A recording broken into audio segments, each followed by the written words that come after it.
Donnie's got some stuff to get off his chest. It is the Week in Rage. The station is yours, All right, Donnie. Let us begin with in the music industry in which that we work, there are some people that are very good people and there are some people that are not. And I received an email the morning after the Vegas situation from a record person with the first paragraph, or first couple sentences. What happened last night was a shock to all of us in the industry. What a terrible thing. And then he went on this absolute diatribe about why we should add these two records this coming up week. Tacky. It was absolutely disgusting. Don't even put it in the email, man. Like, there's no sense for it. And if we are going to have that conversation, let's have the conversation on the phone. But I still kind of think you're scummy for doing that sort of thing. Like we should separate that. Let's do that. Here's one thing. This is for me. This is file under the Donnie is a dumbass category. Before you quote a Pearl Jam lyric on Twitter, you should probably make sure that the lyric is correct, because there's probably going to be a person or two that's going to call you out on it if you are incorrect about it. Talk about moments where I have felt like a total douche on social media. And thanks to the two guys that did call me out on it for not being dicks, because they most certainly could have. A couple of things here real quick. Because Jeremy spoke in his car today, right? Having a teenager is legitimately the best and worst experience that I've ever had in my entire life. It is unbelievable that someone could be on more of an emotional roller coaster than me. Days are really great, and then 10 minutes later, days are really bad. And then tomorrow, guess what I get to do tomorrow? I get to chaperone a date. Oh, yay. Boy. Yay, yay, and yay. I hope your Saturday afternoon's going to be a good time, because mine probably not going to be so awesome, all right? A couple of random I'm going to the Flying Spider, just so you know. A couple of random things here. So Joe Madden couldn't make the Cubs, couldn't pull the magic out of his hat. The smartest man in all of baseball could not resurrect these Cubs this year. And hey, Cubbies, nice job on showing up for Game 5 last night. I think it was 7-0 in the third inning. Way to go. Here's another thing I love. 4-hour playoff baseball games. What a great idea. What a great way to make the fan base happy by having 4 and 4.5 hour games that start at 7 and end past 11 o'clock. That's a great thing for the future of baseball. Also, another little baseball topic here real quick. Why do people keep hiring Dusty Baker? Why? When he's with the Giants, he's not great. When he's with the Cubs, he's not great. When he's with the Nationals, he's not great. And that toothpick is so goddamn annoying. At some point or the other, people are going to realize he's not the manager that can get you the championship. It might look like a good hire, but it's really, in essence, not. Now, a couple of weekends ago, I was very lucky, had the opportunity to go and take a trip to Austin, Texas. I've realized over the course of the last couple of weeks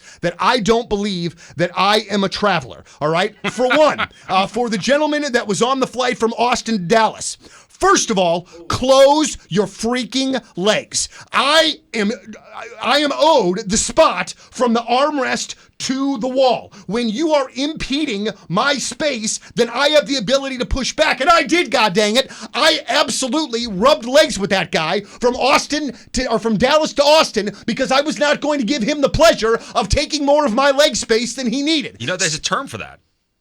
It's called manspreading. Well, I knew that, but I knew that there was a term, but he did it. And also, and I am not lying, this son of a bitch ate a tuna sandwich next to me. Yikes. And not only that, but he was a big fella, and he was with his woman who was not a big lady, who was actually small. So he sat in the middle with her on the other end. So I had to wrestle that guy, and had the leg situation, and had to deal with the tuna sandwich situation. God. And then I know that he made some kind of like offhand comment to his wife about how crabby I was being. You're lucky that I wasn't even more crabby, you douche nozzle. You're lucky they took all my weapons away.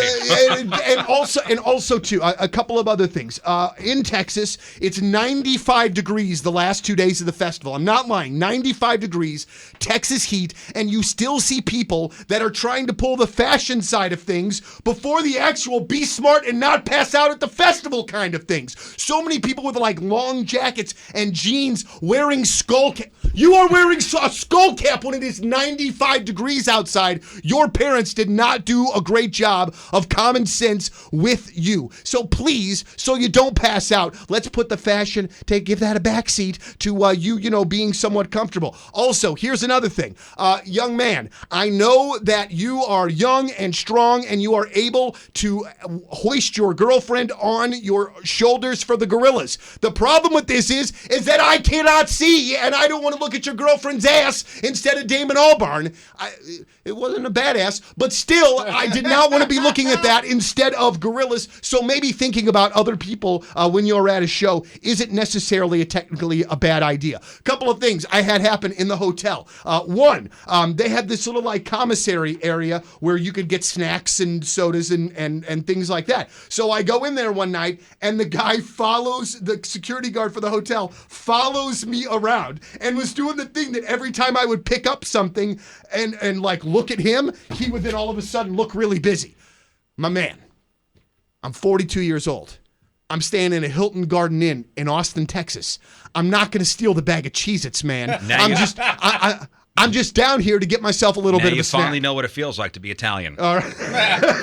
Also, too, to the people that were in the room next to me in Austin, I wonder if this woman, I hope that her neck and she is not concussed, because the Saturday night that I was in Austin, from about 2:30 in the morning to about 4:15 in the morning, these two were going at it like something I have never ever heard before. And at some point, I'm all for having a good time, but we really need to worry about this woman having a concussion, because that headboard was waking me up and did for like an hour and 45 minutes. So then the Sunday night, they start doing it again, and I had to call the front desk. And I have never felt so bad about doing that in the history of my life. I'm not a hater, but I did not need to hear. You trying to tag in? No. I just said I couldn't hear that. Give me 3 minutes. I just couldn't hear that the rest of the night. Also, a couple of other things. I ordered a pizza on Sunday night at my hotel.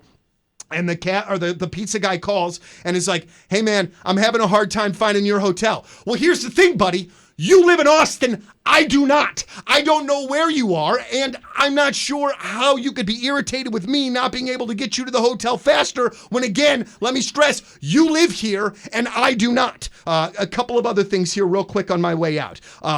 Blackhawk fans are absolutely the worst. Through and through, they are the worst. I'm in Austin. I went to see Portugal the Man at this place called Stubbs on Saturday night. It was a really great show. I love Stubbs, dude. It's awesome. A really great band. Yeah. So I'm walking out. I got my Blues Pareko shirt on, and this guy stops me, and I want to get the verbiage right here. He stops me and says, "Hey man, good luck to your Blues. They're gonna effing need it." And he didn't say effing, he said the word. And I'm looking at this guy mystified, like, "Sorry, dude, can I help you?" He says, "I'm a Hawks fan. I saw your Pareko shirt and I thought I needed to say something." Here's the thing, man. You didn't need to say anything, for one. And for two, dudes that are Blackhawk fans that wear loafers and no socks are jackasses. So like, you don't trust. So you don't trust people in bow ties. I don't trust people that wear penny loafers and don't wear socks. So I thought that it would be good after that to compile a list of things about the Blackhawks and about their fans that I hate. 1, everything. Let's move on. All right. Final 2 more things here real quick. I love so much Blues Cardinals hot takes on Twitter. It is always Mike Matheny. It is always John Mozeliak. It is always Doug Armstrong. It is always the coach. It is always the general manager. It is never the player in this city, unless your name is Patrick Berglund, and then people want to dump on you endlessly, no matter how much things change. So more hot takes, Twitter, more of them. All right. Finally, one of the big things that I find to be really bothersome as of late is, man, as a society, there's a lot of differences going going on. There's a lot of division. There's a lot of people that disagree in a lot of things. And I think part of the problem for a lot of folks is, man, pure common decency and empathy is out the window. You just don't have it as much anymore as we used to, all right? And I don't mean to sound like an old man by saying that, but I think that it's pretty true. And so last Friday night, Abe and I have to go to Deerberg's to just get a couple of things, all right? Just had to get a couple of groceries. So we're in line.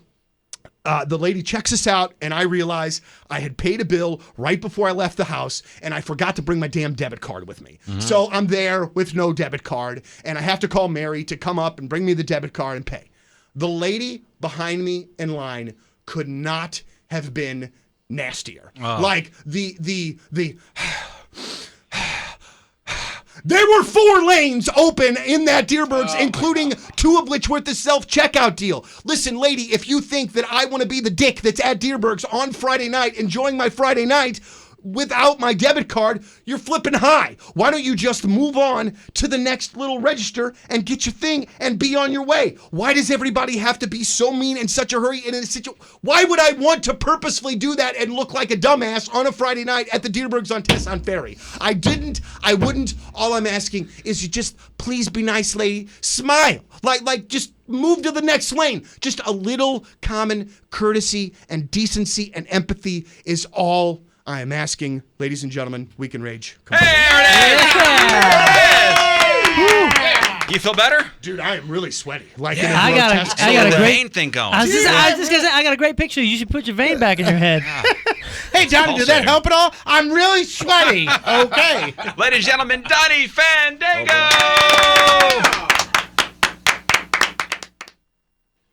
And one more thing. I totally forgot something. I found out. I found out something completely interesting at work a few weeks ago.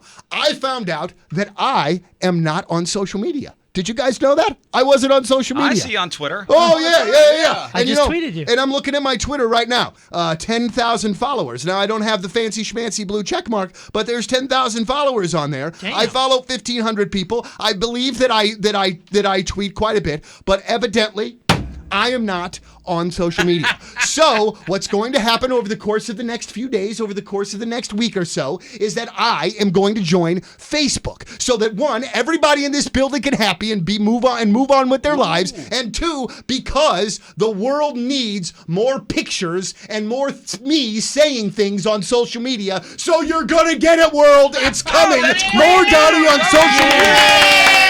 Hey, Johnny, you know what I'll do is I'll link the 2 of them so you just can post on Twitter to just post on Facebook. Can you do me a favor and take pictures of your food? Oh, absolutely so. You got it, buddy. Only for you. All right. Donny, also one other thing that I need you to post is when you watch the Blues game at home, I need pictures of your TV. Oh, got it. Done and done. But I actually do need you to help me set it up. I will. All right, Listen, thanks. I need you to, every time you eat Red Hot Riblets, to know that you're eating them, and then take a picture confirming. You got it. All right, thank you, Donny. Donny Fandango, everybody. Thank you, guys. Thank you.